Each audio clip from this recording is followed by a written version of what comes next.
and then show you. So this is the login, NAR, RPR.com. If you've never had an account, click create a new account, put in your last name as it is in your NAR membership, and then your NAR member ID here. This is your NERDS number. You have this on the magazine that you get every month in the mail. It's on that mailing label, or if you click look up, it'll let you look up that number.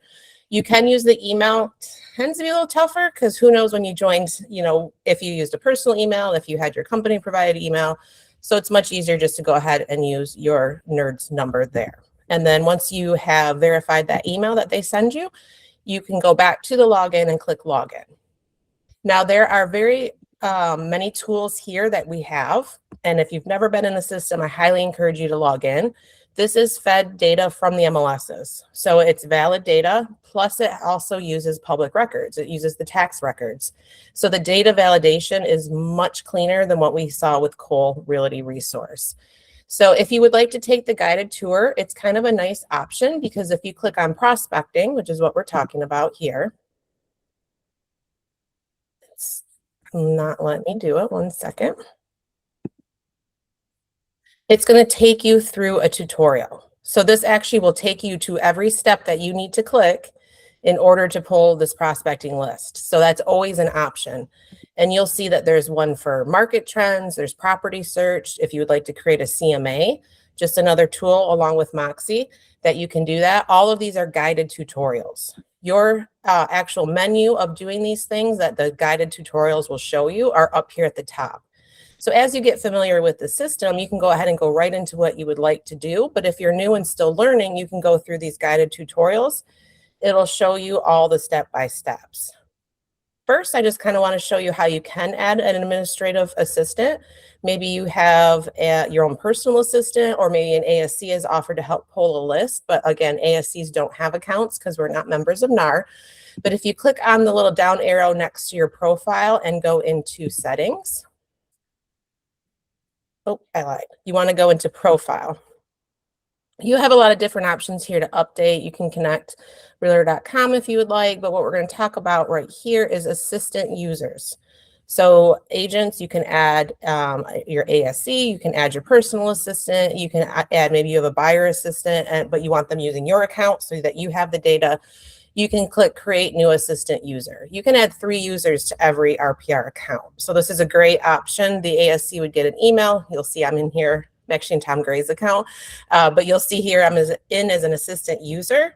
That will allow staff to be able to log into your account and help you pull these mailing addresses if you need some assistance. So it's kind of like a proxy option. So that is a nice option to have in order for the staff to be able to assist you in pulling some of these. So we're going to go ahead and start pulling that mailing list, which is why we're all here. So we want to go to research, and then we want to go to property search. So you'll see it kind of starts from scratch here. I've been playing around with this, so I have a few options. I do have a couple saved property searches in here, so you can always have that option to save it. And then if you want to just click in a zip code, click in a neighborhood, click whatever information you want, a county, a specific address, you'll see that the map came up. Now, I've already done this search, which is why I have this boundary in and around this lake. Just for an example, this is a lake here in northern Michigan. And then you'll see that you have the option to also toggle to commercial. So for any of our commercial folks on the call, this also will pull records for commercial. And then you can do the type status. So if you are doing this for prospecting lists, you'll want to make sure that public records right here is chosen. You don't want to have for sale or for lease. That's MLS data coming from the MLS. If you're searching for a prospecting list, make sure public records is clicked because this is going to pull from those tax records in order to give you those mailing addresses.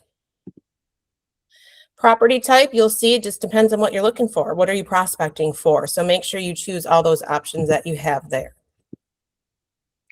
Price that you'll see here is an option. Of course, you're not doing active listing data, so this is going to go off the SEV. So make sure that that number makes sense for the list that you're pulling. You can do beds and baths as well. And then if you click on more filters, depending on your local municipality and the data that they feed out in their public record search is how much data you're going to be able to pull. So you'll see you have a lot of options to get granular, but if you're pulling a list and you want 500 addresses and you're only getting 300, you're going to have to back some of this data up to get the addresses that you want. So you'll see that you have a lot of information. Obviously, we're using this for prospecting, but you'll see things like open house because it's the same search module that you could use to search that MLS data that we had talked about. But remember, we clicked over to public records. Really wanted to point out here, you can do owner occupied or you can do an absentee owner. If you're going for that second home market, you may want to choose that. And then you can also do time owned. So I did try this for the county that I'm pulling these records from, and it did not work for me. So test it out. If you get 0 results, it's not data that's being fed from that local municipality. So you'd want to make sure that you back that off so that you can get the addresses you want. But if you are going for listing prospecting and that data is being fed where you live, it's great to choose that 5 to 10 year span because that's going to allow you to know who's going to be in the market to be able to want to sell their property. It's well known that, that 7 to 10 year mark is kind of that sweet spot. So if you're done with filters, you can go ahead and click that off, and then you can go ahead and click search. That's going to pull on that map, depending on the boundary that you drew, all of the properties available. You have further options over here. You can toggle some of these things, school district, and then the one I wanted to point out is data layers. So you can actually do a 12-month change estimated value. That can be a really good way to pinpoint those sellers because if their property values have gone way up, they may be interested in selling. So data layers can be chosen here on that list.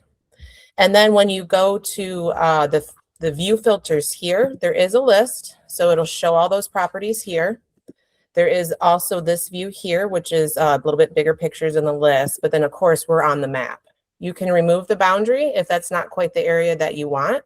And then you can always redraw on the map if you choose. If you're pulling it simply by zip code, you don't have to worry about showing any drawings on the map. It's just depending on the data that you want. And then when you're getting ready to go to your mailing labels, you click right here where it says mailing labels. You have a few options. If maybe you're working with the marketing group and you want to send them the mailing addresses because they're going to send it for you, you can export this in a CSV. That way they can print the labels for you.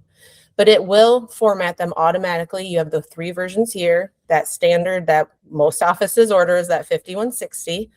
And then you have a few different options here. Obviously, if you want to get it to that owner, you want to click tax billing because that's going to go to who's paying the taxes on the property, not the actual property.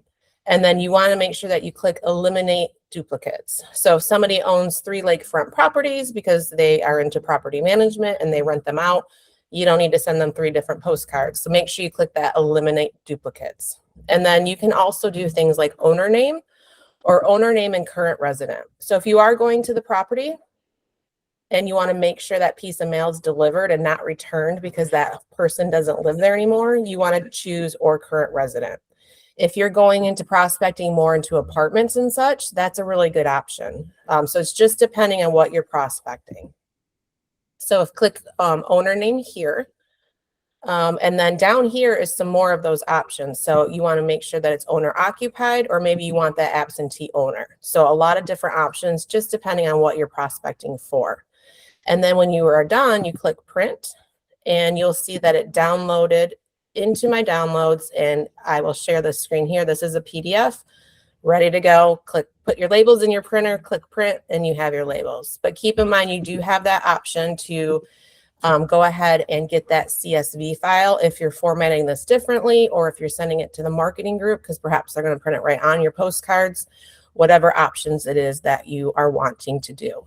So let me go ahead and get out of this screen here, and then we'll go back into this screen. So again, this part is red because I saved this. I want to go back here later, or maybe I want to remember what I pulled because next year I'm going to want to pull that same area, but I need my updated list in case there was any ownership changes. You can save those searches, and then when you go into my work, you can click into my saved searches, and that's going to show everything that you have, whether you've favorited properties or there's that saved search here. When you click on it from this screen, it'll go right back to where you left off. And again, more filters here gives you a lot more options to get granular. Every agent gets $2,000 a month. So if it's May 15th and you've pulled a list, on June 15th, you can pull $2,000 more. I do see I have a question, so let me toggle over. Yeah, that was me, Carrie. Okay, go ahead. When you, okay, let's say you go and do this a year later, will that search be updated? Yeah. With, Excuse it me. will be. Yes, Okay. so the data will be updated. All your search, think of the saved search as just the filters. So whether Okay. you picked public records or homeowner, maybe you toggled that price to be 750, all of that search data is saved, but all of the data that's pulled once you click the magnifying glass, that's what you will get updated information. Okay, cool. Thanks. Yeah, absolutely. Great question. What other questions do you guys have for me today? I'll go ahead and pause. You guys can either unmute or type them in the chat box.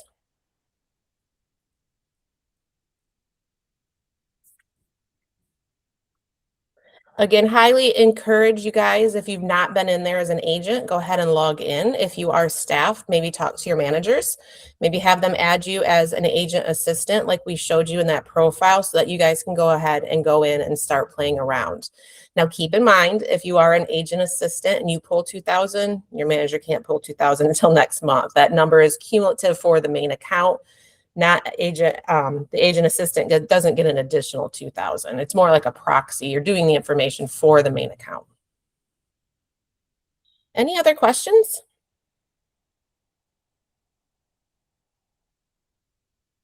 Well, I'm sure some will come up. Keep in mind that there is that guide that you can pull right there from the ASC drive. You can get the PDF, but once you're in RPR, all of these tutorials are amazing. They will walk you through each step. Pro tip, if you have a pop-up blocker on, you may not see that pink box. So if you're clicking that and nothing's coming up, just make sure that you're not blocking those pop-ups, because you'll see this is an additional pop-up box here. And then you can click to close that. Maybe I want to learn about market trends. So you want to click there, and then it basically will walk you through the whole thing. It tells you where to click. So thank you guys for your time today. I truly appreciate it. If you have any questions after the fact, don't hesitate to reach out. Bye now.